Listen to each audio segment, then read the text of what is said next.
Hello hello hello. क्या हाल चाल, कैसे हैं आप सभी मेरे प्यारे बच्चों।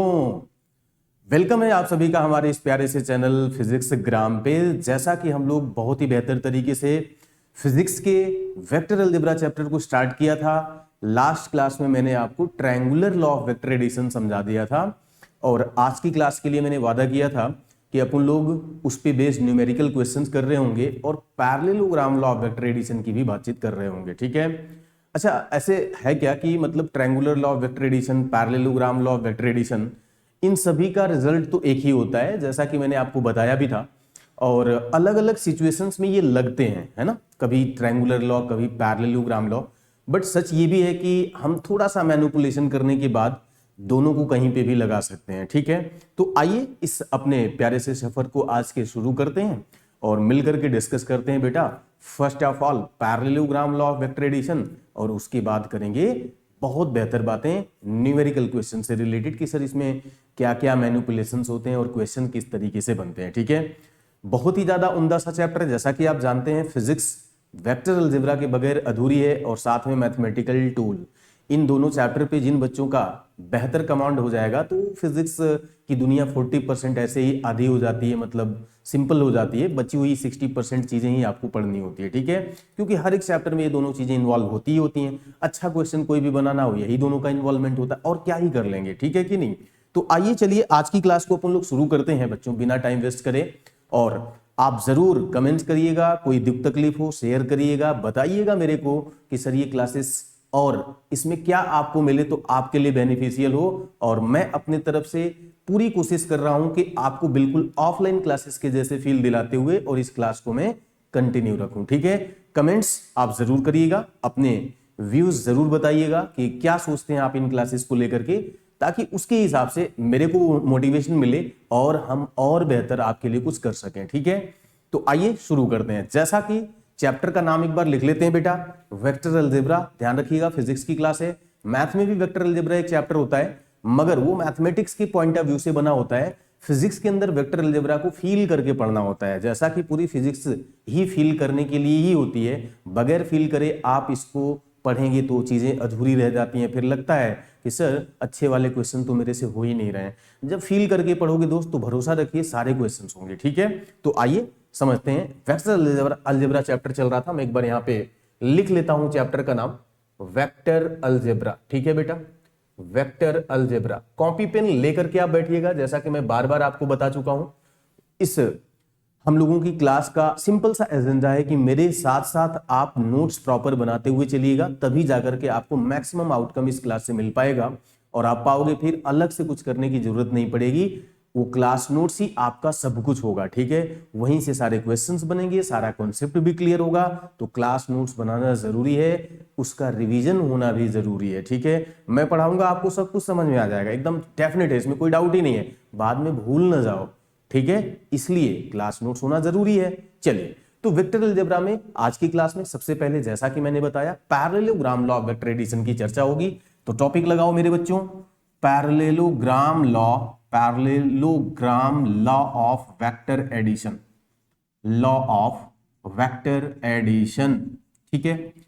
कोई देखो क्या है ना, इस पूरे लेक्चर में, इस पूरे लेक्चर में, हालांकि ये मैं रिकॉर्डेड सेशन आपके सामने दे रहा हूं, कहीं से भी कोई भी कटिंग नहीं की जाती है।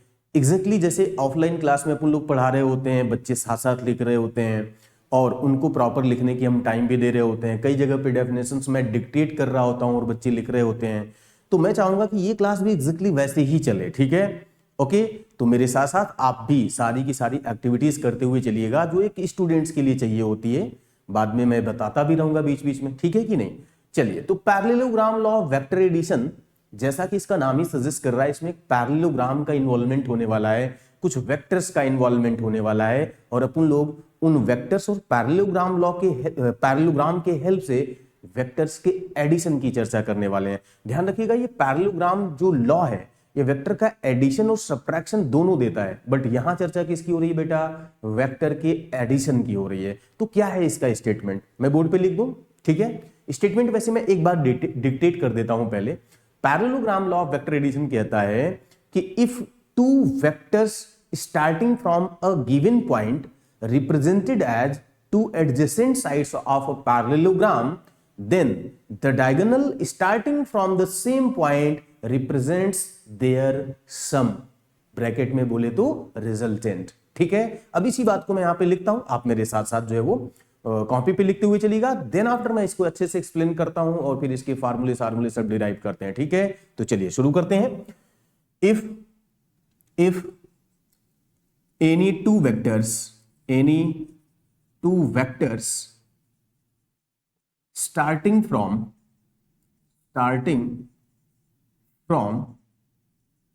a same point represented as two adjacent sides of a parallelogram, then the diagonal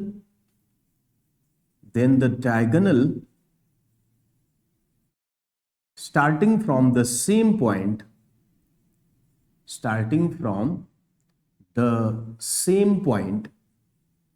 represents their sum.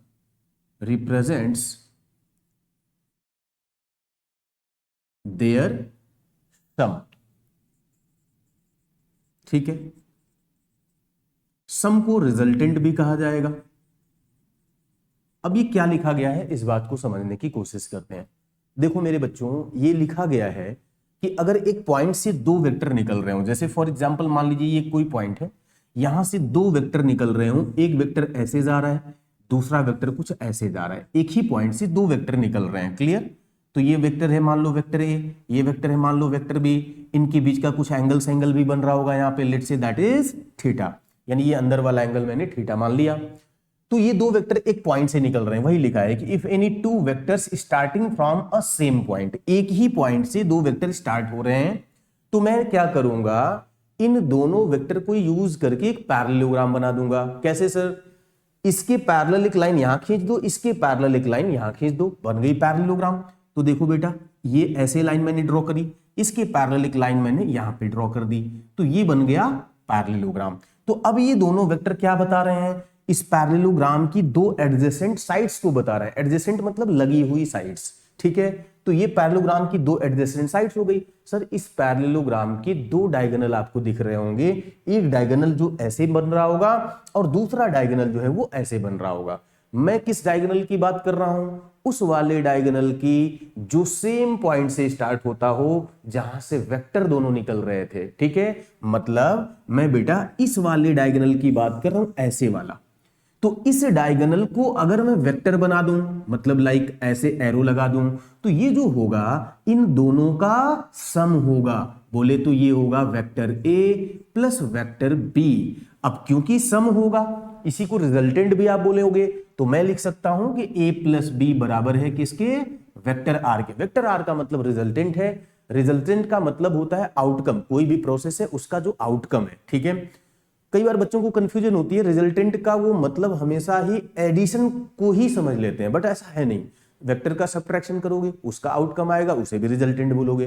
Vector का मल्टीप्लिकेशन करोगे उसका जो आउटकम आएगा उसे भी रिजल्टेंट बोलोगे. तो रिजल्टेंट का मतलब है कोई भी प्रोसेस हो रही है उसका फाइनल इफेक्ट जो आया, दैट इज रिजल्टेंट. इसीलिए मैंने यहाँ पे सम भी लिखा था और देन आफ्टर रिजल्टेंट लिखा था. ठीक है, तो parallelogram law of vector addition जो कहता है, ये स्टेटमेंट, ये डायग्राम, उम्मीद है आपको समझ में आया होगा. ठीक है, अच्छा ये हुआ कैसे, कैसे लोगों को लगा कि ऐसा होना चाहिए. ठीक है, तो लोगों ने ये चीज ऑब्जर्व करी प्रैक्टिकली. मेरी बात को ध्यान से समझने की कोशिश करिएगा.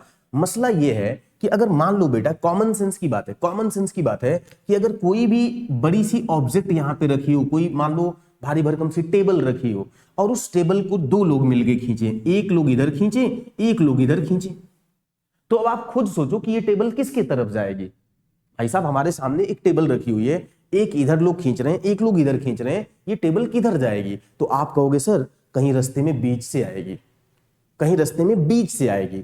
और एग्जैक्टली बीचों बीच आएगी ऐसा भी नहीं है. जो इंसान ज्यादा पावरफुल होगा उसकी तरफ थोड़ा ज्यादा जाएगी, उसकी तरफ थोड़ा मगर जाएगी तो बीच के ही दायरे से कहीं ना कहीं, है कि नहीं। तो वो जो बीच वाली बात है कहीं ना कहीं ऐसे ही तो आप दिखाओगे, ऐसे ही तो दिखाओगे। तो ये जो ऑब्जर्वेशन है ये पैरेललोग्राम को कहीं ना कहीं रिप्रेजेंट कर रहा है कायदे से, देखिए तो, ठीक है कि नहीं। और एक बात ध्यान रखना, जो ये वेक्टर बड़ा होगा ये रिजल्टेंट उसी की तरफ ज्यादा झुका होगा। अगर मान लो नीचे वाला वेक्टर ज्यादा बड़ा है, अच्छा इसका भी लॉजिकल वजह है। जैसे मान लो बेटा, ध्यान से समझने की कोशिश करिएगा, जैसे सपोज दैट मान लीजिए हमने एक वेक्टर बनाया इतना बड़ा सा, दूसरा वेक्टर बनाया इतना बड़ा सा, दोनों लेट से की सेम लेंथ के हैं। थोड़ा ये छोटा लग रहा है, इसको भी बराबर कर लेता हूं। लेट से कि ये दोनों सेम लेंथ के हैं, तो ये कॉमन सेंस से समझ में आ रहा है कि ये जो पार्टिकल है, ऑब्जेक्ट है, अगर मान लो ये बराबर फोर्सेस हैं, मान लो ये बेटा बराबर फोर्सेस हैं, तो ये कॉमन सेंस से आ रहा है समझ में कि एग्जैक्टली बीचों बीच जाएगा इस बार। यानी अगर ये टोटल एंगल था 60 डिग्री तो ये बीच से जाएगा 30 डिग्री का एंगल बनाते हुए, ये साफ साफ समझ में आ रहा है। और हमारा फार्मूला भी यही बात बताएगा थोड़ी देर बाद, आप पेशेंस रखिएगा, ठीक है। तो अगर ये दोनों फोर्स बराबर हैं तो रिजल्टेंट एग्जैक्टली बाइसेक्टर होगा, और अगर कोई बड़ा होगा तो रिजल्टेंट उसी की तरफ झुका होगा। क्योंकि जब ये वेक्टर मान लो बड़ा होगा तो पैरेललोग्राम जब बनाओगे बेटा तो ये डायगोनल भी तो नीचे झुकेगा, साफ सीधी सी बात है कि नहीं यार। तो डायगोनल हमेशा बड़े वेक्टर के तरफ इंक्लाइंड होएगा ज्यादा, और अगर दोनों फोर्स बराबर हैं तो बिल्कुल बाइसेक्टर से होते हुए जाने वाला है। कई सारे जगहों पे ये बात डायरेक्टली पूछी भी जाती है, और आप जब क्वेश्चंस के हम प्रैक्टिस सेशंस में आएंगे तो आप देखिएगा कि इस बात से कई सारे सवाल सॉल्व होंगे। कौन सी वाली बात फिर से रिकॉल करिए, तो जो डायगोनल है, जो रिजल्टेंट है बेटा, उस वेक्टर की तरफ ज्यादा झुका होगा जो लेंथ में बड़ा होगा, जो लेंथ में बड़ा होगा, ठीक है कि नहीं। चलें आगे बढ़े, ओके चलिए बहुत बढ़िया। तो sir parallelogram law of vector addition में ये स्टेटमेंट था, ये इसकी ज्योमेट्री थी। अब हमारे सामने एक नई बात करनी है। वो बात क्या है कि जो रिजल्टेंट है बेटा, ये जो रिजल्टेंट है इसमें दो बातें हैं, एक इसका मैग्नीट्यूड, दूसरा इसका डायरेक्शन, जैसे हमने ट्रायंगुलर लॉ में किया था। एक इसका मैग्नीट्यूड, दूसरा इसका डायरेक्शन। तो सर पहले हम अब मैग्नीट्यूड की चर्चा करेंगे फिर डायरेक्शन की चर्चा करेंगे। अच्छा मैग्नीट्यूड का मतलब है बेटा इस वेक्टर की लेंथ क्या क्या गिवन होगा, ए वेक्टर, बी वेक्टर और थीटा, ये तीन चीजें गिवन होगी। और इन तीनों के टर्म में मुझे क्या है, ये आर की लेंथ चाहिए, ये आर की लेंथ चाहिए, साथ में आर की डायरेक्शन भी चाहिए। तो याद रखिएगा डायरेक्शन के लिए अपन लोग एंगल का इस्तेमाल करेंगे। ये बात तो मैं आपको बता चुका हूं, ठीक है कि नहीं, कि डायरेक्शंस निकालने के लिए, कॉम्प्लिकेटेड डायरेक्शंस निकालने के लिए अपन लोग एंगल का इस्तेमाल करते हैं बच्चों, with respect to any known direction. जैसे अगर मुझे आर की डायरेक्शन चाहिए तो ये जरूरी तो है नहीं कि वो बीचों बीच जाएगा, तो सर कितना एंगल बनाते हुए जा रहा है, ए से या बी से, आप यही बता दो। क्योंकि अगर आपने एंगल भी बता दिया तो भी डायरेक्शन आ ही जाने वाली है। तो यहां डायरेक्शन बताने के लिए हम एंगल की कैलकुलेशन करेंगे, अभी बताता हूं कैसे। साथ में पहले हम बात करेंगे इस मैग्नीट्यूड की। तो आइए चर्चा करते हैं calculation of magnitude of resultant in parallelogram law of vector addition, ठीक है। तो आप टॉपिक पूरी लगा लीजिएगा, calculation of magnitude of vector R. वो जो वेक्टर आर था उसका मैग्नीट्यूड जो है वो कैसे निकलेगा, ठीक है। तो ध्यान रखना, पहले गिवन क्या है वो मैं क्लियर कर दूं। गिवन है बेटा, गिवन है vector A, vector B and उनके बीच का एंगल थीटा, ये गिवन है। फाइंड क्या करना है, वेक्टर आर फाइंड करना है। क्या फाइंड करना है, वेक्टर आर। तो वेक्टर आर में दो चीजें, मैग्नीट्यूड और डायरेक्शन दोनों। राइट नाउ अभी के लिए अपने लोगों को क्या फाइंड करना है, सिर्फ मैग्नीट्यूड फाइंड करना है, ठीक है। आइए शुरू करते हैं। तो मसला एकदम सिंपल सा है, आप समझने की कोशिश करिएगा। प्रोसीजर ये है कि आप फर्स्ट ऑफ ऑल उस पूरी ज्योमेट्री को जो मैंने पीछे बनाया था एक बार दोबारा ड्रॉ कर लो। तो भैया जी ये हमने दो वेक्टर बनाए, इनके नाम लिख दिए, ए वेक्टर, बी वेक्टर, एंगल बीच का थीटा, ठीक है। ध्यान से समझने की कोशिश करना है, कोई भी तकलीफ हो तो आपको बताना भी है। क्लियर, ये सारी बातें आपको समझ में आ रही हैं, कोई तकलीफ तो नहीं हो रही है। चलिए, तो वेक्टर है, वेक्टर बी और थीटा। तो भैया जी क्या करना है, ए के पैरेलल लेके यहां से वेक्टर बना दो, यस ऐसे। अच्छा जब मैं पैरेलल बोल रहा हूं ना तो इसका ये मतलब है कि मैं लेंथ भी सेम ही रख रहा हूं, मतलब ये और ये लेंथ सेम है। ऐसे ही ये b की लेंथ के बराबर ही एक मैंने यहां पे पैरेलल लाइन ड्रॉ कर दी, तो ये लेंथ b के बराबर ही है। मतलब ये लेंथ की अगर मैं बात करूं कि कितना, तो आप कहोगे b। एक मिनट यार, तुमने ध्यान नहीं दिया, मैंने क्या बोला? मैंने ये बोला बेटा कि ये लेंथ कितना है, b है। b पे वेक्टर नहीं लगाया मेरे दोस्त, ये पूरा वेक्टर था। क्यों? क्योंकि ये वेक्टर थोड़ी बनाया मैंने, ये सिर्फ लेंथ बनाई है। तो लेंथ मतलब किसकी लेंथ? उस वेक्टर की लेंथ। और याद करो, किसी भी वेक्टर की लेंथ अगर बनानी है, लिखनी है, तो हम सिंपल अल्फाबेट का इस्तेमाल कर देते हैं। यानी ये जो वेक्टर है, सॉरी ये जो लेंथ है, ये मैंने क्या मान लिया? b मान लिया। और ये b क्या है? इस वाले वेक्टर का मैग्नीट्यूड है। ठीक है, चलो बहुत बढ़िया सर। अब मुझे, आपको पता है कि ये वाली लेंथ चाहिए, ये वाली लेंथ चाहिए। इस लेंथ को अपन लोग r बोल रहे थे। याद रखना, लेंथ बोल रहा हूं, वेक्टर नहीं लगा रहा हूं। एक एक बात को ध्यान से समझना है कि कब वेक्टर बोला, कब नहीं बोला, और कब क्या लिखा। यहां वेक्टर r नहीं लिखा है, सिर्फ r लिखा है। क्यों? क्योंकि मुझे मैग्नीट्यूड चाहिए r का, वेक्टर r का। तो वेक्टर r का मैग्नीट्यूड बोले तो सिंपल r, मुझे r चाहिए। तो अब ये r कैसे निकलेगा? अब सोच के देखो, मुझे ये वाली लेंथ पता है a, मुझे ये वाली लेंथ पता है b, मुझे ये वाला एंगल पता है थीटा। सर मुझे ये वाली लेंथ चाहिए, क्या करूं? Simple geometry, class 10th mathematics. एक बात मेरे समझ में आ रही है क्या? अगर मैं इसको आगे की तरफ कंटिन्यू कर दूं, यहां से एक परपेंडिकुलर गिरा दूं, तो थोड़ा थोड़ा चमकने लगेगा। क्या सर? यहां पे एंगल बनेगा 90 डिग्री। बहुत बढ़िया, यहां पे एंगल क्या बनेगा? 90 डिग्री। उसके बाद क्या होगा? ध्यान से देखो मेरे बच्चों, ये एंगल भी तो थीटा ही होगा। अगर ये थीटा था तो ये भी तो थीटा ही होगा। ठीक है, अब कुछ ट्रायंगुलर लॉ चमक रहा है, जो पिछली क्लास में मैंने आपको बताया था, याद करो। ये लेंथ अगर b है, ये एंगल थीटा है, तो मेरे भाई पिछली क्लास मैंने आपको प्रूव करके सुनाया था कि ये परपेंडिकुलर है, जो कि b sin थीटा होगा। इतनी सी लेंथ, इतनी सी, मैं सिर्फ इसकी बात कर रहा हूं, ये बेस बना रहा है इस वाले ट्रायंगल में, तो that will be b cos theta, that will be b cos theta. अब मैं क्या करूंगा पता है? ये पूरी बड़ी सी जो ट्रायंगल दिख रही है, इसमें पाइथागोरस लगाऊंगा। क्या लगाऊंगा? पाइथागोरस। ठीक है, तो पाइथागोरस थ्योरम कहती है कि हाइपोटेनस के स्क्वायर बराबर होगा बेटा परपेंडिकुलर का स्क्वायर, यानी b sin थीटा का स्क्वायर प्लस बेस का स्क्वायर। मगर बेस कौन सा बनेगा? यहां से लेकर के यहां तक, जो कि क्या होगा?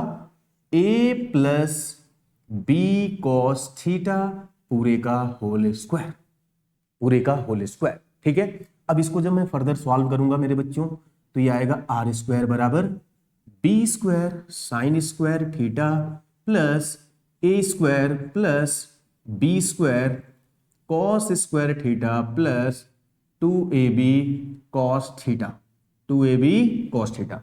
अब ये जो B square sine square theta है, B square cos square theta है, आप इसमें से बी स्क्वायर को कॉमन ले लो।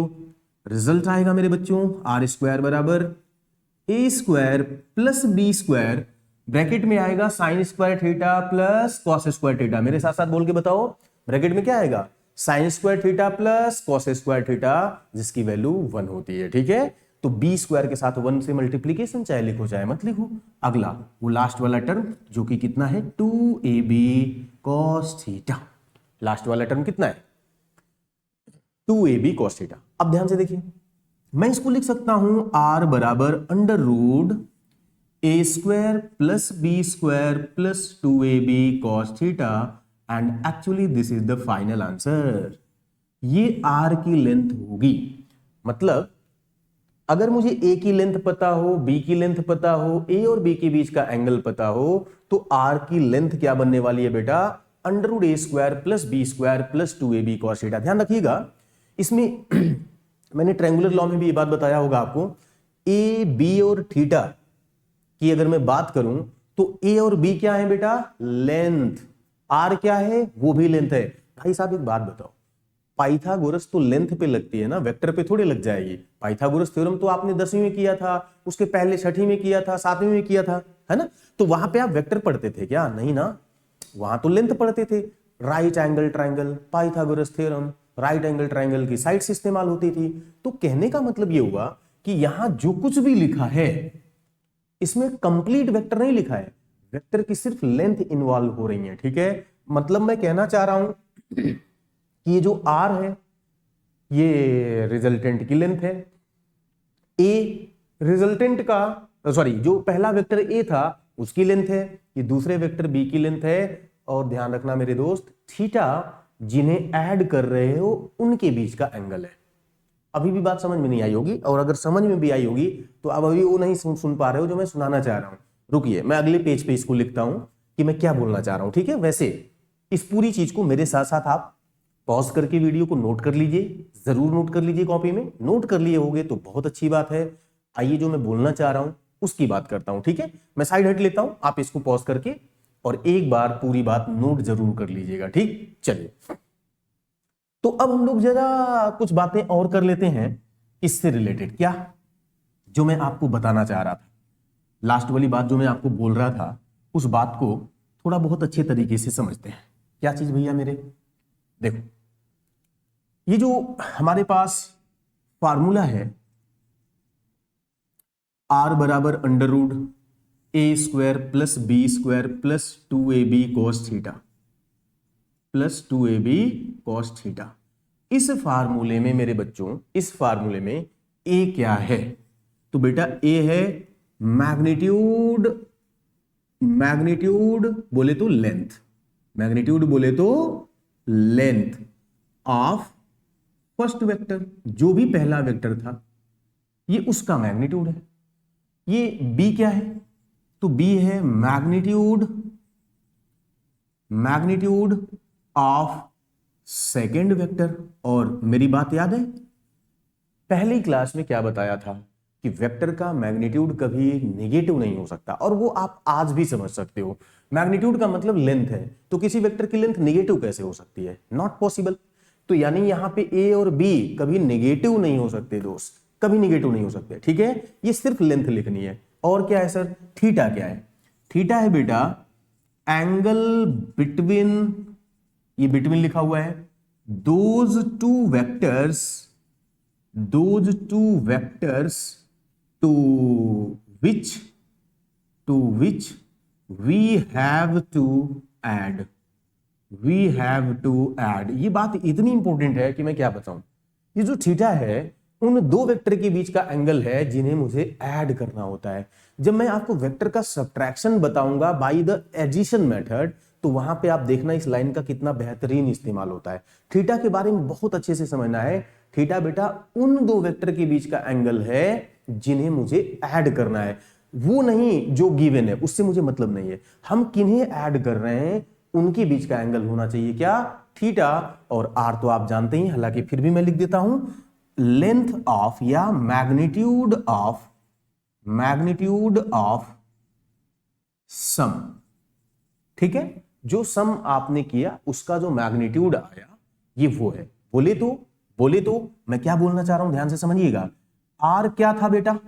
आर क्या था? आपने ए और बी को ऐड किया, उसका मैग्नीट्यूड है ये। ऐसे ऐसे देखो ध्यान से क्या लिखा है, vector A plus vector B करके मॉड लगा दिया। इसका मतलब क्या हुआ? वेक्टर ए प्लस वेक्टर की का मतलब रिजल्टेंट कुछ आया, मॉड लगाने का मतलब उसकी लेंथ। तो ये आर क्या है? Mod of vector A plus vector B है, ठीक है। ये सब अभी आपको बातें हल्की लग रही होगी, मगर भरोसा दिलाता हूं मैं आपको, थोड़ी देर बाद अभी हम क्वेश्चन पे जब आएंगे तो आप देखिएगा कि ये चीजें आपको रिपीट होंगी, डायरेक्टली इस्तेमाल हो रही होंगी। और अगर आप पहले से जानते होंगे तो आपको कॉन्फिडेंस आएगा कि वाह जी सर क्या सीख लिया हमने, ठीक है। बहुत सारे ऐसे मतलब क्वेश्चन आता है ऐसे कि अगर vector A plus vector B whole mod बराबर है mod of A plus mod of B, बच्चा एकदम घबरा जाता है, ये क्या लिख दिया, दोनों में डिफरेंस क्या है, ठीक है। तो मैं आपको बताऊंगा, ये पहली वाली लाइन तो आप समझ ही गए कि a प्लस बी का होल मॉड बोले तो अंडर रूट ए square plus B square plus 2ab cos theta, यानी कि वेक्टर के एडिशन के रिजल्टेंट का मैग्नीट्यूड। एक मिनट, आराम से सिंपल तरीके से चलते हैं, कॉम्प्लिकेटेड नहीं बनाते हैं। चलिए इसको हटाते हैं। अब बात करते हैं बेटा कि ये जो हमारा वेक्टर आर था उसका एंगल क्या आएगा, ठीक। तो चलिए बहुत तेजी से उसको भी टॉपिक लगा लीजिए, और हाँ इन सारी बातों को नोट करते हुए जरूर चलना, ठीक है। आई होप कि आप मेरे साथ साथ नोट कर ले रहे होंगे। लेक्चर क्योंकि रिकॉर्डेड जा रहा है, अगर लाइव क्लास होती तो मैं आपको लिखने के लिए थोड़ा सा समय भी देता, बट आप वीडियो को पॉज करके भी नोट्स बना सकते हैं, तो कोई ऐसा दिक्कत नहीं है, ठीक है। चलिए बात को समझने की कोशिश करते हैं। टॉपिक का नाम लगाते हैं calculation of direction. Calculation of direction बोले तो एंगल, क्या चीज, of vector R. Vector R का मुझे एंगल निकालना है, बट मैं चाह रहा हूं कि with respect to vector A निकालूं सर। ऐसा क्यों, बताता हूं। वेक्टर ए के रिस्पेक्ट में वेक्टर आर की डायरेक्शन मुझे निकालनी है। तो ये था वेक्टर ए, ये था वेक्टर ए, ये था वेक्टर बी, याद करो ये था वेक्टर बी मेरे बच्चों। ये एंगल क्या था, थीटा। ये एंगल दोनों के बीच का क्या था, थीटा था। पैरेललोग्राम कैसे बनाया था मैंने, इसको ऐसे बढ़ाया, थोड़ा और आगे बढ़ा लेते हैं, और इसको ऐसे बढ़ाया, ठीक है कि नहीं। अब आपको पता ही होगा कि ये बी दिया हुआ था, हमने इसको आगे बढ़ा के इस पे परपेंडिकुलर गिराया था, और ये 90 डिग्री, यहां पे एंगल थीटा, और ये था हमारा रिजल्टेंट जिसकी एरो ऊपर की तरफ थी, यानी यही था वेक्टर आर। तो मैं जिस एंगल की बात कर रहा हूं वेक्टर आर का वेक्टर ए के रिस्पेक्ट में बोले तो ये वाले एंगल की बात कर रहा हूं। अच्छा एक चीज और नोटिस करिएगा, जो वेक्टर मुझे क्वेश्चन में दिया हुआ है उसे मैं डार्क लाइन से बना रहा हूं, और जो नहीं गिवन है उसे मैं डॉटेड लाइन से बना रहा हूं, ठीक है। तो जितने भी बच्चे होते हैं जिन्हें बोर्ड का पेपर देना होता है वो इस बात को ख्याल में रखते हुए चलेंगे। जैसे वेक्टर आर को भी मैंने डॉटेड बना दिया, बाकी जो मैंने, जैसे आप लोग पहले नहीं करते थे 10वीं क्लास में या 9वीं क्लास में कंस्ट्रक्शन, ज्योमेट्री में जब कंस्ट्रक्शन करते थे तो डॉटेड लाइन ही शुरू करते थे ना, डॉटेड करके बना दिया। मतलब डिफरेंशिएशन समझ में आना चाहिए कुल मिलाकर के कि हम जो कर रहे हैं सामने वाला भी मेरी बात को समझ पाए, क्योंकि अल्टीमेटली टू टीचर्स के पास आपकी कॉपी जाएगी ना चेक करने के लिए। तो रिप्रेजेंटेशन का तरीका ऐसा होना चाहिए कि क्या पहले से गिवन था, क्या आपने नया किया, वो चीजें समझ में आ जाए। बाकी ऐसा कोई रूल नहीं है कि वो डार्क और वो डॉटेड, बट थोड़ा अच्छा लगे और बेहतर तरीके से आप अपना रिप्रेजेंटेशन कर पाए, इसलिए मैंने इस बात को बोल दिया, ठीक है। चले, तो यहां पे अपन लोग बात कर रहे थे कि ये आया था बेटा बी साइन थीटा, और आपको पता है इतनी सी लेंथ आई थी बी कॉस थीटा। और अब अगर मैं बात करूं कि ये एंगल मुझे चाहिए, let's say this is alpha, तो ये अल्फा जो है वो वेक्टर ए और आर के बीच का एंगल है। मैं इस अल्फा को निकालना है अगर, तो tan अल्फा बराबर परपेंडिकुलर अपॉन बेस। ये बड़ी सी ट्रायंगल में परपेंडिकुलर क्या है बेटा, बी साइन थीटा। तो परपेंडिकुलर है बी साइन थीटा, और बेस क्या दिया हुआ है, ध्यान से देखो, a plus B cos theta. क्या दिया है, a plus B cos theta. तो tan अल्फा बराबर B sine theta divide by a plus B cos theta. ये है हमारे पास रिजल्टेंट के डायरेक्शन को कैलकुलेट करने का फार्मूला। नोटिस करना यहां a अकेला है, उसी से ये अल्फा निकला है, उसी के रिस्पेक्ट में, बाकी b के साथ साइन थीटा और कॉस थीटा लगा हुआ है। अगेन यहां पे सेम बातें हैं, a और b वेक्टर की लेंथ है, थीटा उन्हीं के बीच का एंगल दिया हुआ है। तो आपने क्या नोटिस किया कि पैरेललोग्राम लॉ और ट्रायंगुलर लॉ का रिजल्ट सेम आ रहा है। दोनों वेक्टर एडिशन की बात करते हैं, दोनों का रिजल्ट सेम आ रहा है। तो सर डिफरेंस क्या है, दोनों को क्यों पढ़ाया जाता है, आइए हम उसकी चर्चा कर लेते हैं पहले, ठीक सुनिएगा। तो पैरेललोग्राम लॉ वेक्टर एडिशन में जितने भी बच्चे बोर्ड के एग्जाम्स देने होते हैं जिनको, उनको ये प्रूविंग भी पेपर में आ जाती है कि आप रिजल्टेंट की इक्वेशन प्रूव करके दिखाओ, ये एंगल निकाल करके दिखाओ। तो आपको ऐसे ही करना होगा जैसे मैंने आपके सामने किया है। बाकी जो फार्मूले हैं वो उन्हें आपको याद रखना है, ठीक है, क्योंकि फार्मूले बार बार इस्तेमाल होंगे। एंड आई होप कि आपको याद हो चुका होगा पिछली क्लास से लेकर के आज तक, क्योंकि ट्रायंगुलर लॉ में भी सेम फार्मूले आए थे, ठीक है। आइए मैं बात करता हूं कि ये दो लॉ हमें क्यों पढ़ाए जाते हैं जबकि दोनों का रिजल्ट तो सेम ही आ रहा है, एक ही से काम क्यों नहीं चल जाता। तो सुनिए बेटा, क्या है ना सिचुएशन क्या है, देखो दो लॉ इसलिए पढ़ाए जाते हैं क्योंकि वेक्टर को जब हमें ऐड करना होता है तो दो तरह की सिचुएशंस में ऐड करना होता है, दो तरह की सिचुएशंस में ऐड करना होता है। कैसे सर, पहली सिचुएशन ये बनती है कि जैसे मान लो फोर्स के केस में अक्सर ऐसा होता है कि एक ऑब्जेक्ट है, उस पर दो फोर्स लगाए गए, एक फोर्स लगा इस तरफ F1 वेक्टर, दूसरा फोर्स लगा इस तरफ, फोर्स को F से रिप्रेजेंट करते हैं F2 वेक्टर।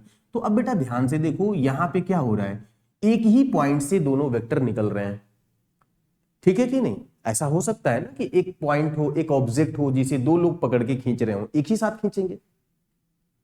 तो फोर्सेस के केस में अक्सर ऐसी सिचुएशन आ जाती है। तो यहां पे तो अपन लोग पैरेललोग्राम बनाएंगे, आपको भी पता है, क्योंकि एक ही पॉइंट से दोनों वेक्टर बाहर निकल रहे हैं।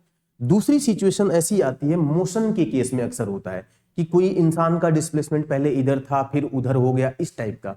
यानी पहले कोई इंसानी आत्मा इधर चल रही थी, फिर उसके बाद पता चला यहां से वो मुड़ के कहीं और जाने लगी, लेट से कि वो इधर जाने लगी या इधर जाने लगी, ऐसे जाने लगी मान लो, ठीक है। अब ये था वेक्टर ए और ये था वेक्टर बी, और क्वेश्चन कहा जा रहा है कि बताओ उसके चलने का फाइनल आउटकम क्या आया, यानी डिस्प्लेसमेंट पूछा जा रहा है। तो यहां पे भी हमें वेक्टर को ऐड करना पड़ेगा, बट क्योंकि यहां पे आप पैरेललोग्राम तो नहीं बना पाओगे, आप शुरुआत और आखिरी को जोड़ोगे तो ये बन जाएगी ट्रायंगल, ये बन जाएगी ट्रायंगल।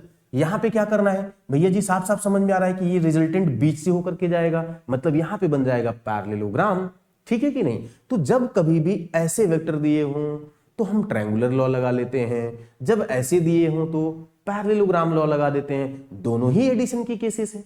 और एक चीज और, बड़ी गहराई से अगर मैं सोचूं तो मैं क्या बोल सकता हूं कि इस वेक्टर को अगर मैं इसी की लाइन में आगे शिफ्ट कर दूं, जैसे मान लीजिए आप यहां पे देख पा रहे हो कि ये ट्रायंगुलर लॉ का डायग्राम बन रहा है, ट्रायंगुलर लॉ का डायग्राम बन रहा है, बट मैं आपसे कहना चाह रहा हूं कि इमेजिन करो कि इसको मैं आगे शिफ्ट कर देता, तो अगर मैं बच्चा इसको आगे शिफ्ट कर देता तो ये वेक्टर यहां से हट गया, तो भाई जी ये तो पैरेललोग्राम बन जाता, ये तो बन जाता क्या, पैरेललोग्राम। यहां से भी ये जो रिजल्टेंट होता ये होता।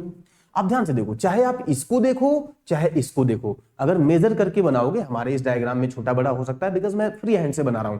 सच्चाई क्या है कि आप चाहे इसको नाप लो चाहे इसकी नाप लो, दोनों की लेंथ सेम आएगी। आप इसको देखो, दोनों एक दूसरे के पैरेलल है। इसका ये मतलब हुआ कि ये तो सर पैरेललोग्राम लॉ है और ये ट्रायंगुलर लॉ है, और मैंने कुछ नहीं किया, ट्रायंगुलर लॉ को ही अगर वेक्टर को आगे शिफ्ट कर दूं तो ये पैरेललोग्राम की शक्ल बना लेती है कि नहीं यार। तो कहीं ना कहीं पैरेललोग्राम लॉ से ट्रायंगुलर लॉ में ट्रांसफॉर्मेशन किया जा सकता है, मतलब एक पैरेललोग्राम को ट्रायंगल में कन्वर्ट किया जा सकता है वेक्टर को पीछे शिफ्ट करके, और ट्रायंगल को पैरेललोग्राम में कन्वर्ट किया जा सकता है वेक्टर को आगे शिफ्ट करके।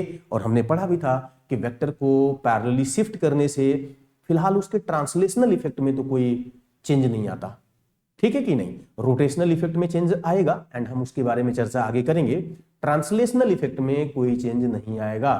तो यही वजह है बेटा कि लॉज दो पढ़ाए जाते हैं, क्योंकि मान लो ऐसी सिचुएशन दिया है, अब तुम इसको आगे खींचो फिर ये करो वो करो, समय लगेगी, डायग्राम भी कॉम्प्लिकेटेड होने लगेगा। तो लोगों ने कहा यार इतना करने की जरूरत क्या, सीधे ट्रायंगल बना दो, बात खत्म। तो ट्रायंगुलर लॉ नाम दे दिया। अब ऐसे दिया है तो पैरेललोग्राम बना लो, पैरेललोग्राम नाम दे दिया। अब ये नहीं बोला कि वापस उसको पीछे ले जाओ ट्रायंगल बनाओ। तो कुल मिलाकर के हमारी प्रोसेस फास्ट बने, हम लोगों ने दो लॉ अलग अलग डिसाइड कर दिया, और रिजल्ट क्योंकि दोनों का तो सेम ही आने वाला है, सीधी सी बात है, वो सेम आता भी है, हमने प्रूव करके भी देखा। तो this is the reason, actually this is the reason कि why we are discussing basically two similar type of laws of vector addition. Okay चलिए, तो सर वेक्टर एडिशन तो हमने सीख लिया, आओ दोस्त इसी लगे हाथ वेक्टर का सब्ट्रैक्शन भी सीख लेते हैं, उसके बाद मैं जब क्वेश्चंस पे आऊंगा तो बहुत मजा आएगा, ठीक है ठीक है। तो आज वेक्टर के सब्ट्रैक्शन को भी निपटा ही देते हैं। चलो लिखो जल्दी से कॉपी में, तेजी से लिखिए, चलिए तो कम ऑन। फिर उसके बाद हम इन सबकी चर्चा करेंगे, मिक्स करके चर्चा करेंगे, ज्यादा मजा आएगा। चलिए तो लिखिए, come on. Vector subtraction, vector subtraction, ठीक है, वेक्टर सब्ट्रैक्शन, वेक्टर सब्ट्रैक्शन। देखो बेटा, वेक्टर सब्ट्रैक्शन का मतलब है वेक्टर को हमें सब्ट्रैक्ट करना है। अब आप कहोगे कि सर क्या ये उजूल फुजूल सी बातें चल रही है, अभी तक तो हम वेक्टर को ऐड कर रहे थे, वेक्टर को सब्ट्रैक्ट करना ये कब बनेगा। ये तो समझ में आता है कि दो वेक्टर दिए हैं ऐड कर लो, भाई साहब सब्ट्रैक्ट करने की नौबत कब आ जाएगी। तो देखो वेक्टर को सब्ट्रैक्ट करने की नौबत आती है, वेक्टर को सब्ट्रैक्ट करने की नौबत कब आती है, कई बार ऐसा होगा कि आपसे पूछा जाएगा कि कोई पार्टिकल चल रहा था, उसकी वेलोसिटी दी हुई थी, पता चला उसकी वेलोसिटी बदल गई क्योंकि उसका मन बदल गया, कहीं और जाने लगा, तो उसकी वेलोसिटी बदल गई। सवाल ने पूछ दिया find out change in velocity. तो जैसे ही वो कहेगा चेंज इन वेलोसिटी, जैसे ही वो कहेगा बेटा चेंज इन वेलोसिटी, तो अब आपके पास कोई जरिया रहा नहीं चेंज निकालने के लिए। पहली बात कि इसको मैथ में लिखा जाता है डेल्टा वी, डेल्टा मतलब चेंज, वी का मतलब वेलोसिटी का चेंज। तो कभी भी चेंज कैसे निकलता है, v final vector minus v initial vector. तो अब यहां पे तो वेक्टर का सब्ट्रैक्शन हो रहा है, फाइनल वेलोसिटी से इनिशियल वेलोसिटी को सब्ट्रैक्शन करना पड़ेगा। तो कई जगहों पे ऐसा होता है, change in linear momentum, final momentum minus initial momentum, vector का सब्ट्रैक्शन करना पड़ेगा, ठीक है कि नहीं। तो वेक्टर का सब्ट्रैक्शन भी मुझे इनकाउंटर्ड होगा, हम लोग मिलेंगे उससे, तो इसलिए वेक्टर का सब्ट्रैक्शन भी करने आना चाहिए, ठीक है। चलिए बहुत बढ़िया सर। अब आज की क्लास में जो मैंने आपको शुरू में बता रहा था फार्मूले में कि r बराबर अंडर रूट ए square B square 2ab cos theta में ए बी और थीटा की डिटेल डेफिनेशन जो दे रहा था वो देखो अभी यूज होगा। देखो कैसे, सुनिए। तो वेक्टर का सब्ट्रैक्शन अगर मुझे करना है तो क्या क्या गिवन होगा, पहले तो ये समझिए। गिवन होगा vector A, vector B and theta, उन्हीं के बीच का angle between vector A and vector B आपको गिवन होगा। थीटा का मतलब है एंगल उन्हीं के बीच का है ये, and angle theta between them, हमें उनके बीच का एंगल गिवन होगा और हमें फाइंड करना होगा वेक्टर आर जो कि ए और बी को सब्ट्रैक्ट कर रहा होगा। तो ये है हमको क्वेश्चन में दिया हुआ। अब आइए इस बात को समझते हैं कि सर ये सॉल्व कैसे होगा। उसके पहले एक छोटी सी बात, सर एक बात बताइए, आपने हम लोगों को polygon law, triangular law, parallelogram law, ये 3 लॉ आपने मुझे समझा दिए। इन तीनों में एक बात आपने पता नहीं नोटिस किया कि नहीं, जैसे फॉर एग्जांपल पॉलीगन लॉ में हमने क्या डिस्कस किया था, polygon law of vector addition में अपन लोगों ने क्या डिस्कस किया था कि अगर वेक्टर एक के बाद एक बने हैं तो वो ऐड हो जाते हैं और शुरू और आखिरी को जोड़ने वाला उनका रिजल्टेंट होता है, वो भी एडिशन का, यही तो सीखा था, ठीक है। जैसे फॉर एग्जांपल मान लीजिए ये है हमारे पास एक वेक्टर, उसके बाद जो है वो हमारे पास एक है ये दूसरा वेक्टर, एक है हमारे पास ये तीसरा वेक्टर। मान लो ये 3 वेक्टर हमने दिए, सर ये वेक्टर ए है, ये वेक्टर बी है, मान लो ये वेक्टर सी है, ठीक है। तो इन तीनों में क्या रिलेशन अभी आप देख पा रहे हो जो पढ़ के आए हो उसके हिसाब से। तो सर मुझे साफ साफ दिख रहा है कि a प्लस बी बराबर सी के है। क्यों? क्योंकि a जहां से खत्म हुआ b वहीं से शुरू हुआ, तो इसका मतलब हुआ कि a में b जुड़ गया, a प्लस बी। शुरू और आखिरी को मिला रहा है सी, तो सी इनका रिजल्ट हो जाएगा, क्योंकि शुरू और आखिरी को मिलाने वाला रिजल्टेंट होता है। यही है polygon law of vector addition जो मैंने आपको बताया था। कायदे से देखो तो ट्रायंगुलर लॉ भी इसमें समझ में आ रहा है, चाहे आप ट्रायंगुलर लॉ से समझ लो तो भी बात वही है, ठीक है कि नहीं। वैसे पॉलीगन लॉ आपको आना चाहिए, ठीक है सर, बहुत बढ़िया। तो इस डायग्राम में ये वाली बात आपको लिखने आ रही है। अब मैं इसी को चाहूं तो क्या ऐसे लिख सकता हूं क्या कि वेक्टर बी बराबर vector C minus vector A, बोलिए जी, लाइन चेंज करके क्या मैं ऐसे लिख सकता हूं, साइड चेंज किया ऐसे लिख दिया। मतलब इस पिक्चर में ये जो बी है बेचारा हमारा बी, बच्चों ध्यान दीजिएगा, बी सी और ए को सब्ट्रैक्ट कर रहा है, सी ए और बी को जोड़ रहा है और बी सी और ए को सब्ट्रैक्ट कर रहा है। आपके मन में मुझे पता है क्या चल रहा है, आपके मन में चल रहा हो कि सर ये काम तो ए भी कर रहा है, यही ना, आपके मन में ऐसा चल रहा होगा।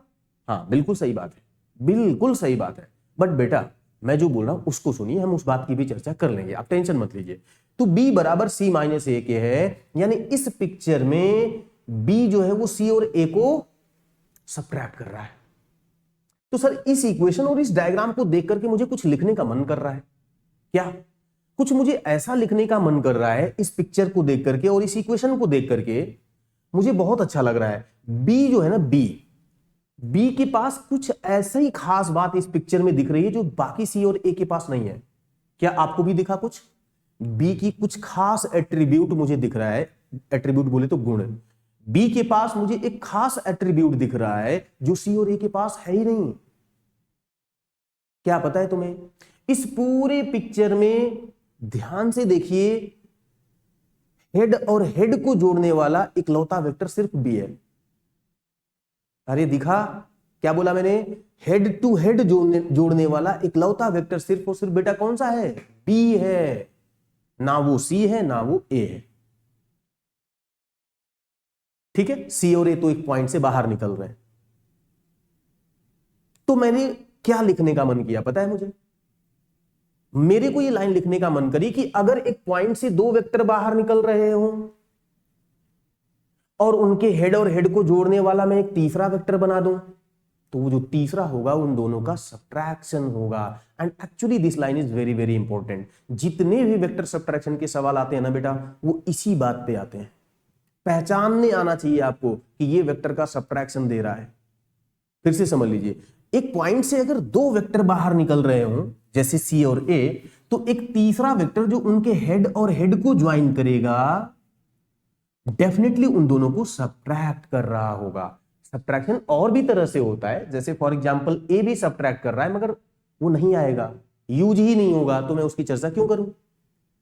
केवल यही वाली लाइन यूज होगी, इसलिए आपको ये बात समझनी जरूरी है। ठीक है, तो ध्यान से समझिए हमने क्या कंक्लूजन निकाला सर, क्या कंक्लूजन निकाला। ठीक है, तो इफ टू वेक्टर्स स्टार्टिंग, ठीक है, are starting from same point, if two vectors are starting from same point, किसी एक ही पॉइंट से दो वेक्टर अगर बाहर की तरफ निकल रहे हो, then another vector joining their head to head subtracts them। ये जो तीसरा है ये उन दोनों को सब्ट्रैक्ट करता है। और सर एक बात और, सब्ट्रैक्शन के साथ एक लोचा है, 2-3 कि 3-2, क्योंकि ये रिजल्ट 1 आएगा, ये रिजल्ट -1 आएगा। तो सब्ट्रैक्शन में लोचा ये है बेटा कि आपको ऑर्डर भी बताना पड़ता है कि सर किस में से किसको। एडिशन में ये दिक्कत नहीं है, चाहे आप किसी में किसी को ऐड कर लो, ऑर्डर कोई भी रख लो, रिजल्ट सेम आता है। इसको बोला जाता है कम्यूटेटिव लॉ। ऑर्डर बदलने पे रिजल्ट सेम रहा तो इसका मतलब हमारा एक्सप्रेशन कम्यूटेटिव लॉ को फॉलो करता है। तो याद रखिएगा, वेक्टर का एडिशन कम्यूटेटिव लॉ को फॉलो करता है, मगर वेक्टर का सब्ट्रैक्शन कम्यूटेटिव लॉ को फॉलो नहीं करता है। कम्यूटेटिव लॉ मतलब ऑर्डर बदलने पे रिजल्ट सेम रहे। तो वेक्टर सब्ट्रैक्शन के साथ तो दिक्कत है यार, यानी यहां यह भी बताना पड़ेगा कि किस में से किसको, सी में से ए को या ए में से सी को। तो सर साफ दिख रहा है कि सी में से ए को, बट ये पिक्चर में पता कैसे चलेगा? तो दोस्त याद करो, इस डायग्राम को जरा ध्यान से देखो, बी का खुद का हेड किधर है? सी की तरफ। तो जो बी का हेड है उधर वाले में से टेल वाले को माइनस करना है, यानी सी में से ए को माइनस करना है। तो मैं यहां ब्रैकेट में लिख देता हूं head minus tell, head minus tell. ठीक है, तो ये है बेटा, आप इसको लिख सकते हैं ना actually identification of vector subtraction. पहली बात, वेक्टर सब्ट्रैक्शन जो होता है इसका आइडेंटिफिकेशन तो पहले आना चाहिए। अब बाकी प्रोसेस क्या है, कैसे वो निकलेगा, वो बात की बात है, वो मैं बताता हूं अभी। बट पहले ये वेक्टर का आइडेंटिफिकेशन सब्ट्रैक्शन वाला आपको आना चाहिए। एंड आई होप कि आपने इसको समझ भी लिया होगा, कॉपी में लिख भी लिया होगा। अब हम बात करते हैं कि सर पैरेललोग्राम लॉ से इस वाले का आंसर कैसे आएगा। ठीक है, ये आइडेंटिफिकेशन आपको समझ में आया? चलिए कम ऑन, इसको तेजी से नोट कर लीजिए। तो इसको तेजी से बच्चों नोट कर लीजिएगा, वीडियो को पॉज करके। मैं बात करता हूं कि पैरेललोग्राम लॉ से हम लोग किस तरह से वेक्टर के सब्ट्रैक्शन की डील कर सकते हैं। तो सुनिएगा ध्यान से, सुनिएगा ध्यान से। ओके, क्या गिवन था सर? ए और बी के बीच का एंगल थीटा। फिर से क्या सुना? ए दिया है, बी दिया है एंड थीटा दिया है, जो किसके बीच का एंगल है? ए और बी के बीच का एंगल है। क्या करना है सर? ए में से बी को सब्ट्रैक्ट करना है। ठीक, तो ये जो मैं आपको तरीका बताने जा रहा हूं इसको बोला जाता है basically vector subtraction by addition method. बाकी हम आगे चर्चा करेंगे कि डायरेक्टली भी इसका आउटकम जो आएगा उससे हमको रिजल्ट निकल के आ जाएगा, बट पहले हम एडिशन क्योंकि सीख चुके हैं। देखो यही तो कड़ी है ना हमारी, हम ऐसे ही तो करते हुए आ रहे हैं। याद करो, तुम भूल गए यार, हम कैसे एकदम, मतलब आपको पता ही नहीं चला होगा, हमने पहली बात शुरू करी, फिर उसी से दूसरी बात कनेक्ट हुई, उसी से तीसरी बात कनेक्ट हुई, तो हर एक बात कनेक्टेड चल रही है।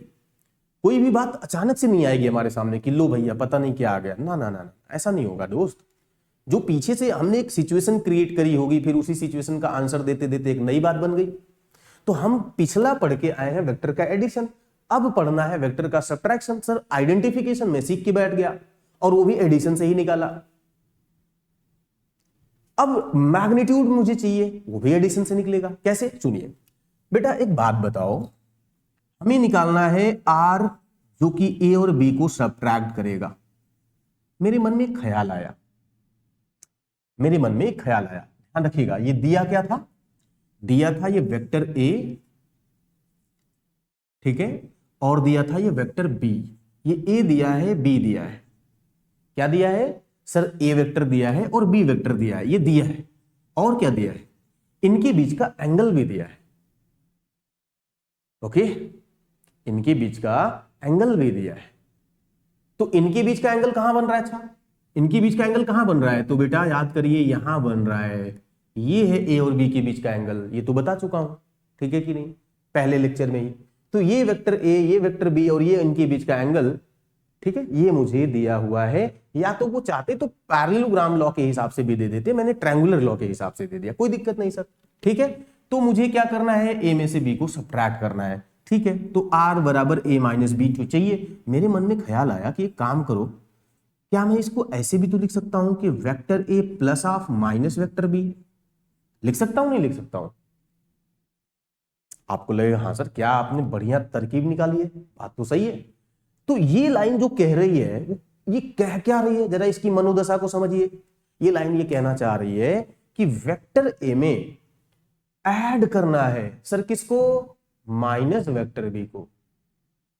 एंड ये भी वही देगा जो ये पहली लाइन देगी। एक मिनट, पहली लाइन कह रही थी कि ए में से बी को सब्ट्रैक्ट करो, रिजल्ट मिलेगा आर। ये दूसरी लाइन कह रही है कि बेटा वेक्टर ए में माइनस वेक्टर बी को ऐड करो, सब्ट्रैक्ट नहीं, ऐड करो, और रिजल्ट वो भी वही देगा।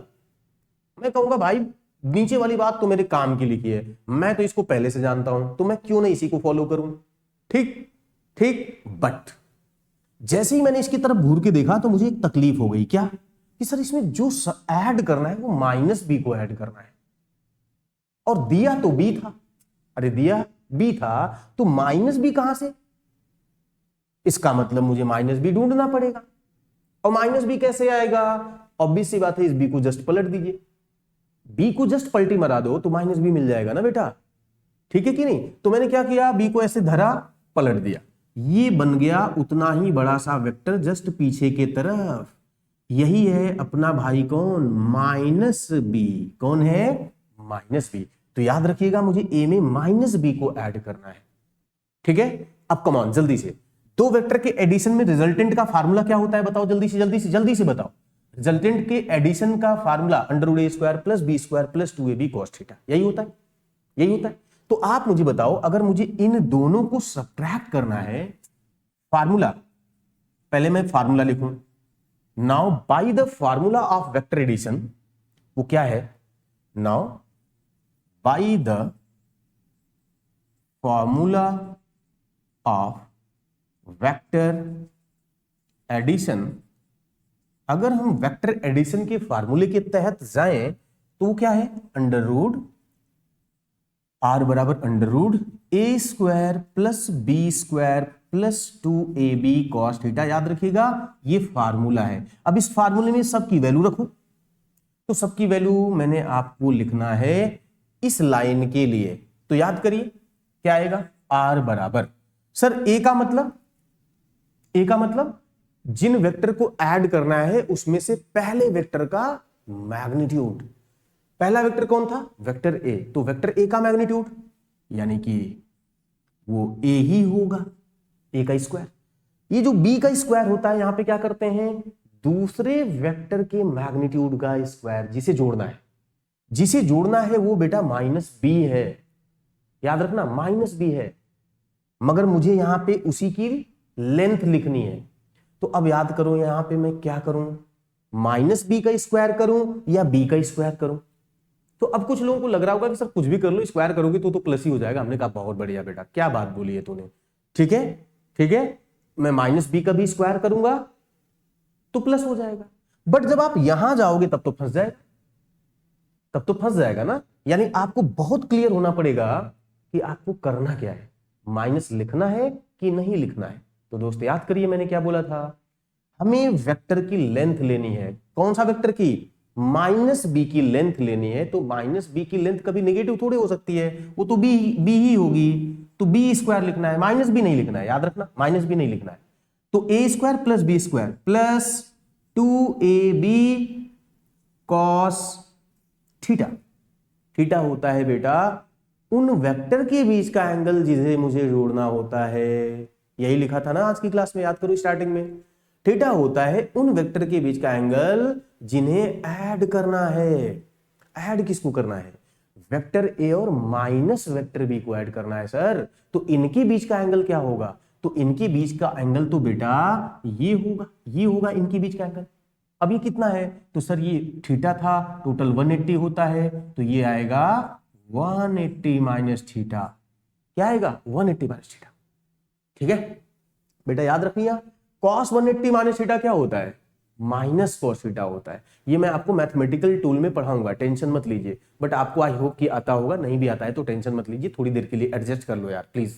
ठीक है, तो ये आएगा आर बराबर अंडर रूट ए स्क्वायर प्लस बी स्क्वायर, और ये हो जाएगा माइनस कॉस थीटा, तो माइनस आगे आ गया, तो minus 2ab cos theta. And actually this is the final answer, this is the final answer. अब ध्यान रखना इस फार्मूले में थीटा किसके बीच का एंगल है, सर जिन्हें सब्ट्रैक्ट करना था उनके बीच का एंगल है। प्रोसेस को अडॉप्ट करते समय मुझे 180 माइनस थीटा लिखना पड़ा, बट जब हम ये फार्मूला लगाएंगे तो याद करो ए दिया था, बी दिया था और थीटा दिया था, उन्हीं के बीच का एंगल। और हमारे फार्मूले में फाइनल आउटकम में भी उन्हीं के बीच का एंगल आ रहा है। इसका मतलब अब इसमें जब तुम यूज करोगे न्यूमेरिकल्स में तो 180 माइनस थीटा नहीं लिखना है, सीधी थीटा लिखना है। जिन्हें सब्ट्रैक्ट करना है उन्हीं के बीच का एंगल लिखना है। ठीक है, वो 180 माइनस थीटा तो वो प्रूव करने के लिए मैंने लिखा था, अब प्रूविंग श्रूविंग हो चुकी है, डायरेक्टली इस फार्मूले को इस्तेमाल करना है। सर आर क्या है, अच्छा बताइए तो आर क्या है, अच्छा इस फार्मूले में आर क्या है। ठीक है, तो आर है सब्ट्रैक्शन का मैग्नीट्यूड। ठीक है, सब्ट्रैक्शन का मैग्नीट्यूड। तो जरा इस बात को मैं यहां पे लिख दूं, फिर उसके बाद बात करेंगे। ठीक, मैंने ये लिखा बेटा कि ये जो आर है इस फार्मूले में, आर का मतलब है vector A minus vector B. Yes, vector A minus vector B का मॉड, ये है आर। ओके, तो रिमेंबर दोस्त, मैं सारी बातों को कंक्लूड कर देता हूं एक जगह, आप इसको अच्छे से नोट कर लीजिएगा। ये वेक्टर का सब्ट्रैक्शन था। ठीक है, वेक्टर के सब्ट्रैक्शन के रिजल्टेंट का ये फार्मूला था। ठीक, अब जरा दूसरी बात भी मैं लिखता हूं पहले, उसके बाद कंक्लूड करता हूं। और वो दूसरी बात क्या है, देखिए दूसरी बात ये है मेरे भाई कि जब हम पैरेललोग्राम की बात करते हैं, यस, जो दो वेक्टर से मिलके बनती है, मैं उस पैरेललोग्राम की बात कर रहा हूं जो दो वेक्टर से मिलके बनती है। इसको नोट पॉइंट में लिखेंगे क्या, in a parallelogram there are two diagonals, one diagonal gives vector addition and second diagonal gives vector subtraction. मैं ये कहना चाह रहा हूं, कैसे सर, देखिए जैसे मान लीजिए ये है हमारे पास वेक्टर ए, ये है हमारे पास वेक्टर बी। ठीक है बेटा, ये है इनके बीच का एंगल थीटा। मैं अगर इसके पैरेलल लाइन यहां से, इसके पैरेलल लाइन यहां से बना दूं तो बन गया पैरेललोग्राम। सर अगर मैं इसको ड्रॉ करूं तो ये क्या है, तो ये तो मुझे साफ दिख रहा है कि vector A plus vector B है, vector A plus vector B है। सर अगर मैं इसको ड्रॉ कर दूं, ये दूसरा वाला डायगोनल, तो ये क्या है, ये क्या है। तो ध्यान दो मेरे बच्चों, ये जो डायगोनल है ये इन दोनों के हेड और हेड को ज्वाइन कर रहा है। और मैंने अभी अभी सिखाया था कि हेड और हेड को ज्वाइन करने वाला वेक्टर सब्ट्रैक्शन देता है। इसका मतलब साफ है कि ये जो डायगोनल आपने बनाई है, ये डायगोनल कुछ और नहीं, ये ए वेक्टर माइनस बी वेक्टर दे रहा है मेरे भाई। ओके, तो एक पैरेललोग्राम के अंदर मुझे वेक्टर का एडिशन भी मिलता है और वेक्टर का सब्ट्रैक्शन भी मिलता है। ठीक है, एक डायगोनल देगा एडिशन और दूसरा वाला डायगोनल देगा सब्ट्रैक्शन। याद रखना, ये बात मैं नहीं बोल रहा हूं कि बड़ा वाला एडिशन और दूसरा वाला छोटा वाला सब्ट्रैक्शन। ना भैया, मैंने ये नहीं बोला यार, कमान दोस्त, मैंने ये कतई नहीं बोला कि बड़ा वाला डायगोनल एडिशन और भाई साहब छोटा वाला सब्ट्रैक्शन। मैंने ये नहीं बोला, और ये होता भी नहीं है, उल्टा भी हो सकता है। छोटा वाला एडिशन और बड़ा वाला सब्ट्रैक्शन भी हो सकता है, वो सिचुएशन पे डिपेंड करेगा। मैं क्वेश्चन की बात करूंगा। मुद्दा बस इतना सा है कि जो हेड और हेड को जोड़ेगा दोस्त, वो सब्ट्रैक्शन, और जो पॉइंट ऑफ इंटरसेक्शन से गुजरेगा वो एडिशन। इन गिवन वेक्टर के इंटरसेक्शन से गुजरने वाला डायगोनल एडिशन, और जो हेड और हेड को जोड़ेगा वो देगा सब्ट्रैक्शन, वो देगा सब्ट्रैक्शन। जैसे फॉर एग्जांपल मान लीजिए ये कोई पॉइंट है, अब एक वेक्टर जा रहा है ऐसे, दूसरा वेक्टर जा रहा है ऐसे मेरे बच्चे, ये इनके बीच का एंगल है। सही है, ध्यान सुनना। मैं अगर पैरेललोग्राम बनाऊं तो इसके पैरेलल यहां से खींचूंगा लाइन, और उसकी पैरेलल लाइन यहां से खींच दूंगा, यही ना। तो मैं इसके पैरेलल लाइन यहां से खींच के पैरेललोग्राम बना दिया सर। अब इस पैरेललोग्राम में मुझे दो डायगोनल दिख रहे हैं। एक डायगोनल दिख रहा है ये वाला। मैं अगर इस डायगोनल की बात करूं तो ये क्या दे रहा है, एडिशन दे रहा है कि सब्ट्रैक्शन दे रहा है? सर, इन दोनों के इंटरसेक्शन से गुजर रहा है। देखो ना यार, ये वेक्टर ए था, ये वेक्टर बी है, जो एक ही पॉइंट से निकल रहे हैं, तो इन्हीं के जगह से तो ये भी निकल रहा है। मतलब ये मेरे बच्चों दे रहा है vector A plus vector B. और अगर मैं ये वाला डायगोनल बना दूं ऐसे ऊपर के तरफ, तो भैया साहब ये हेड और हेड को जोड़ रहा है। ये देखो, ये बी का हेड है और ये ए का हेड है, तो ये तो भाई साहब ये देगा vector A minus vector B, ये देगा vector A minus vector B. समझ पा रहे हो बात को? और इसमें साफ दिख रहा है कि सब्ट्रैक्शन वाला डायगोनल बड़ा है और एडिशन वाला डायगोनल छोटा है। तो ये वाली बात नहीं समझ लीजिएगा कि एडिशन मतलब बड़ा डायगोनल और सब्ट्रैक्शन मतलब छोटा डायगोनल, कतई नहीं समझना है। आपको सिर्फ ये समझना है हेड और हेड को जोड़ने वाला diagonal subtraction, point of intersection से गुजरने वाला डायगोनल एडिशन। अक्सर जब दोनों वेक्टर के बीच का एंगल थीटा 90 से कम होता है तो एडिशन बड़ा होता है और सब्ट्रैक्शन छोटा होता है। जब 90 से ज्यादा हो जाएगा दोनों के बीच का एंगल, लाइक दिस, ए और बी की बात कर रहा हूं, ए और बी के बीच का एंगल जब 90 डिग्री से बड़ा होगा तो फिर ये सिनेरियो बनने लगती है भाई। मतलब मैं ये कह सकता हूं कि अगर थीटा लेस देन 90 डिग्री है, देन ए प्लस बी का मॉड बड़ा होगा ए माइनस बी के मॉड से। ये डायरेक्टली क्वेश्चंस बनेंगे, वो भी कॉम्प्लिकेटेड वाले मैं बता रहा हूं, और बच्चे लोग गलती कर देंगे, हवा ही नहीं लगी क्या हो रहा है। यहां देखिए, if theta is greater than 90 degree, A और बी की बात चल रही है, ए और बी के बीच का एंगल थीटा, देन यहां पे क्या होगा कि ए माइनस बी का मॉड बड़ा होगा mod of A plus B के, mod of A plus B के। ठीक है, ये है कहानी। ओके, अगर ये बातें याद रह जाएंगी तो आप देखिएगा कि कितने प्यारे से सवाल हम लोग कर रहे होंगे चुटकियों में, ऐसे चुटकियों में करेंगे। ठीक है कि नहीं? अब मैं इसी पे चाहूं तो ऑब्जेक्टिव सवाल तुरंत बना सकता हूं। ठीक है, बनाता हूं, पेशेंस रखिए, बनाता हूं। तो इस बातों को जरा ध्यान रखिएगा कि पैरेललोग्राम के अंदर ये कहानी होती है मेरे दोस्त। ठीक है, ठीक है।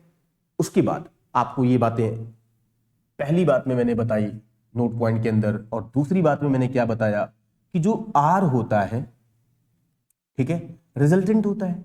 आर क्या होता है? रिजल्टेंट होता है। मगर सर किसका रिजल्टेंट? तो आगे भी तो कुछ बताओ। तो बेटा मैं कहूं कि आर फिर लिखो ही मत तुम, आर बड़ा तकलीफ दे रहा है, तो तुम ऐसा करो, ए प्लस बी होल मॉड लगाओ।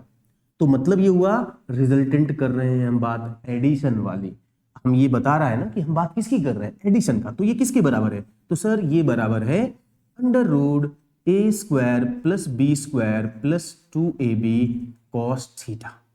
ठीक है, प्लस 2ab कॉस थीटा।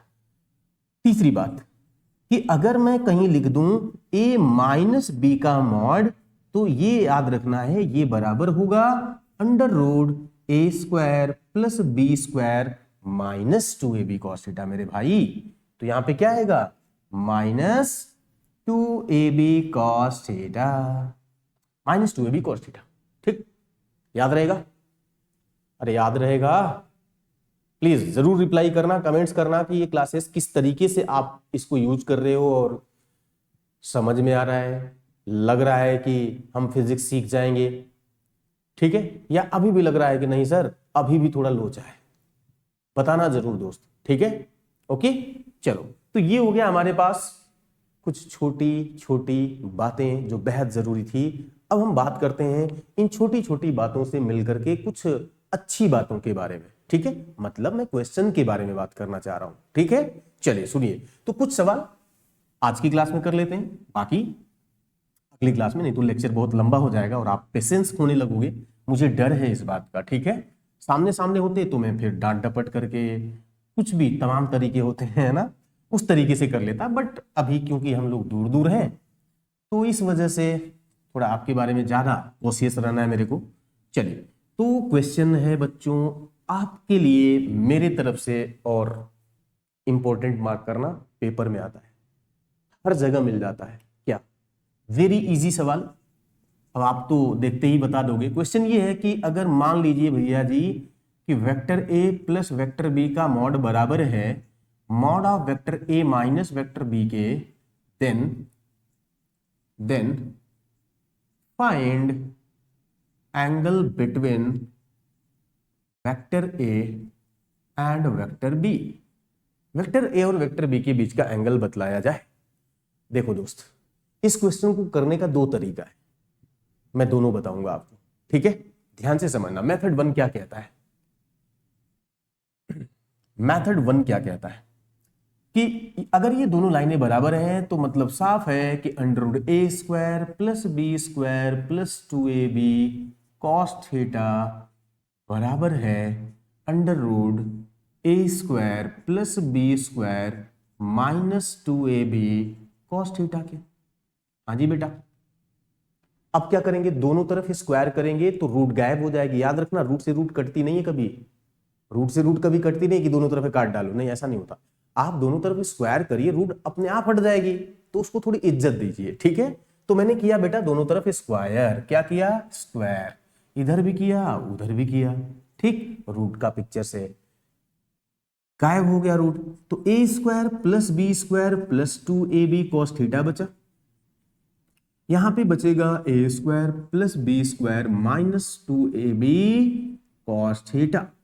बेटा ए स्क्वायर से ए स्क्वायर, बी स्क्वायर से बी स्क्वायर कैंसिल हो गया, तो 2ab cos थीटा इधर आकर के इसके साथ जुड़ के क्या बना देगा 4ab cos थीटा, और ये आएगा 0। 4ab को नीचे भेज दो तो cos थीटा बराबर 0 by 4ab cos theta, that will be 0। cos theta 0 का मतलब हुआ थीटा बराबर 90 degree, and actually this is the answer, actually this is the answer. ठीक है, यानी ए और बी के बीच का एंगल 0 डिग्री रहा होगा, तब जाकर के ये दोनों चीजें बराबर होंगी। This is the first method to solve this question. Second method क्या कहता है, सेकेंड मेथड क्या कहता है मेरे भाई, सेकेंड मेथड बच्चों ये कहता है, नोटिस करिए मैंने क्या बोला था कि एक पैरेललोग्राम के अंदर एक डायगोनल एडिशन देता है और दूसरा सब्ट्रैक्शन देता है। तो कायदे से देखो तो ये कहना चाह रहे हैं कि दोनों डायगोनल बराबर है। अरे बोलो, ये कहना चाह रहे हैं कि दोनों डायगोनल बराबर है। अच्छा, इसको हम आगे आखिरी में क्वाड मेथड के नाम से बताएंगे, बट आप टेंशन मत लीजिए, वो गया साइड में, नाम उन पे मत जाओ, खुद से सोचो यार, खुद से सोचो, सब कुछ तो बता दिया तूने। ये दोनों डायगोनल ही तो बराबर हैं, तो भैया जी वो जो पैरेललोग्राम थे उसको हम कैसे बनाए कि दोनों डायगोनल बराबर हो जाए। तो आपके पास रास्ता बचा हुआ है बस एक ही, क्या कि सर उस पैरेललोग्राम को रेक्टेंगल बना दो। आप एग्जैक्टली ऐसे बना दो, ये वेक्टर ए बना दो, ये वेक्टर बी बना दो, इसके बीच का एंगल 90 डिग्री बना दो। जब ऐसा आप बनाओगे तो पैरेललोग्राम जब आप बनाएंगे तो वास्तव में वो रेक्टेंगल बन जाएगी, ये रेक्टेंगल बन जाएगी। और इसके अंदर ध्यान से देखो तो ये डायगोनल होगा और ये डायगोनल होगा, एडिशन और सब्ट्रैक्शन, और बाय द वे दोनों की लेंथ होगी सेम। अरे होगा कि नहीं होगा? ये क्या है? ये है mod of A plus B, ये है mod of A plus B, ये वाली लेंथ, और ये वाली क्या है? Mod of A minus B. And definitely ये दोनों एक दूसरे के बराबर होंगे। अगर आपने रेक्टेंगल बनाया है, तो मैं स्क्वायर नहीं बना रहा हूं क्योंकि कहीं पे ऐसा दिया नहीं है कि ए और बी बराबर है। अगर ये कहा होता कि ए और बी भी बराबर हैं, तो मैं इस रेक्टेंगल को स्क्वायर बना देता। सच पूछो तो पैरेललोग्राम के 4 तरह की ज्योमेट्रीज होती हैं। पैरेललोग्राम खुद अपने आप में, रेक्टेंगल, स्क्वायर और रोम्बस। तो जितने भी उल्ट उटपटांग सवाल बनते हैं इन चारों ज्योमेट्री से ही बनते हैं, और इसी को क्वाड मेथड कहा जाता है। आगे चल करके हम चर्चा करेंगे इस पे, ठीक है। फिलहाल चर्चा गई साइड में। डायरेक्टली दिख रहा है मुझे कि सर यही वो केस है जिसमें ये सब हो सकता है। क्या हो सकता है? तो हियर जो क्वेश्चन दिया है वो सेटिस्फाई हो रहा है कि ये दोनों आपस में बराबर हैं। तो मुझे क्वेश्चन में जो पूछा गया है वो भी तो दिख रहा है। वो पूछ रहा था ए और बी के बीच का एंगल बताओ, तो of course theta is equal to 90 degree. यानी ए और बी के बीच का एंगल मुझे क्या दिख रहा है? 90 डिग्री। सर कुछ नहीं देखना, कुछ सॉल्व ही नहीं करना है, देखते आंसर बता दो।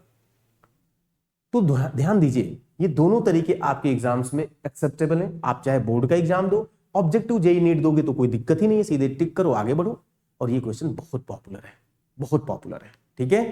तो दोस्त एक काम करते हैं, लेक्चर बहुत ज्यादा ना बड़ा हो जाए, इसलिए आज की क्लास को यहीं पे विराम देते हैं। अगली क्लास में जब मैं मिलूंगा आपके साथ, तो मैं इस पूरे के पूरे एडिशन और सब्ट्रैक्शन पे भर भर के करेंगे पहले क्वेश्चंस, उसके बाद अगली बात करेंगे, ठीक है।